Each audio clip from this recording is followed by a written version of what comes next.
Je m'appelle Ambroise Méjean, j'ai 26 ans, je suis originaire d'Ardèche, j'ai fait mes études à Lyon puis à Paris. Aujourd'hui, je travaille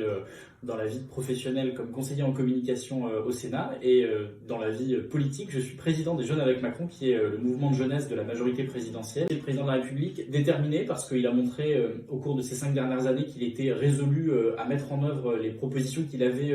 pu présenter aux Français en 2017. Je dirais pragmatique parce qu'il a su aussi montrer face aux crises qu'il savait s'adapter, qu'il savait écouter, se transformer, notamment après les Gilets jaunes, mais aussi pour la crise économique. Et puis ambitieux pour l'avenir, parce qu'il reste encore des choses à faire dans ce pays et Emmanuel Macron a envie de porter une vision positive de la France. Pour une raison très simple, c'est qu'il a mis en place dans ce quinquennat des mesures qui ont porté leurs fruits pour la jeunesse, avec des résultats très concrets. Si on prend un jeune actif, par exemple, on a aujourd'hui le taux de chômage le plus faible pour les jeunes depuis 1981, c'est absolument inédit. Un jeune qui a fait le choix de l'apprentissage aujourd'hui, il est encouragé et accompagné par le gouvernement, puisqu'on est passé de 250 000 apprentis en 2017 à plus de 700 000 aujourd'hui. Un jeune qui a fait le choix d'aller à l'université, il ne paye plus de sa cotisation de sécurité sociale étudiante et donc il a économisé de l'argent. Un jeune qui,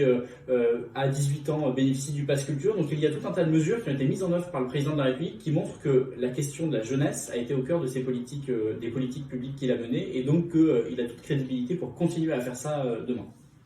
3 grands chantiers que le président va devoir mener, qui sont 3 grandes priorités qu'il a déjà annoncées dans cette campagne. La première, c'est la question de l'école et en fait de la formation tout au long de la vie, l'égalité des chances. Comment est-ce qu'on met encore plus de moyens pour corriger les inégalités à la racine? Ça, c'est la première question la plus importante parce qu'elle définit ensuite quelle sera notre société dans les années à venir. Le deuxième chantier que je vois, c'est la question de la santé et de tout ce qui est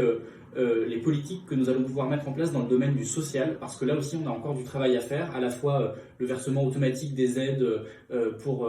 toutes les aides sociales, c'est une proposition qui figurera dans le programme, mais aussi l'investissement dans l'hôpital comme nous l'avons fait avec le Ségur, parce que la crise nous a montré l'importance de ce sujet-là. Et puis le dernier enjeu, qui est pour moi absolument essentiel parce qu'il parle aussi à notre génération, c'est celui de l'écologie, du climat. Continuer à avoir un seul objectif, réduire les émissions de gaz à effet de serre sans dogmatisme, et donc en investissant à la fois dans le nucléaire et dans les énergies renouvelables. Yannick Jadot, j'ai envie de dire, parce que je viens de la gauche, sauf pour la question du nucléaire, parce que je considère que l'écologie, ça peut pas être aussi dogmatique que Yannick Jadot la présente. Voilà. Ce dont il faut se rappeler, c'est que la Convention citoyenne pour le climat, c'est un exercice absolument inédit qui a été proposé par le président de la République. Alors peut-être que tout n'a pas été retenu, mais en attendant, nous avons eu des actions majeures pour l'environnement dans ce quinquennat, que ce soit l'interdiction de la location des passoires thermiques d'ici quelques années, l'interdiction des vols intérieurs qui sont sur des distances trop courtes, la mise en place d'une loi sur l'économie circulaire, la rénovation énergétique massive, plus d'1 million de bâtiments qui ont été rénovés, c'est quelque chose qui n'avait jamais été fait. Là, je suis désolé de vous décevoir, mais je considère qu'on ne juge pas une politique en fonction du positionnement de ses électeurs, mais en fonction de ce qui a été fait. Et quand je vois ce qui a été fait avec le quoi qu'il en coûte, quand je vois ce qui a été fait sur le reste à charger qui permet à 10 millions de Français de bénéficier de prothèses auditives, dentaires et de lunettes gratuitement, quand je vois ce qui a été fait sur la PMA, quand je vois ce qui a été fait sur toutes les réformes sociales de ce quinquennat, notamment le dédoublement des classes, j'ai pas la sensation d'être dans un gouvernement uniquement de centre-droit. Et oui, nous assumons d'avoir une politique qui est à la fois de droite et à la fois de gauche, pas ni de droite ni de gauche, à la fois de droite, à la fois de gauche.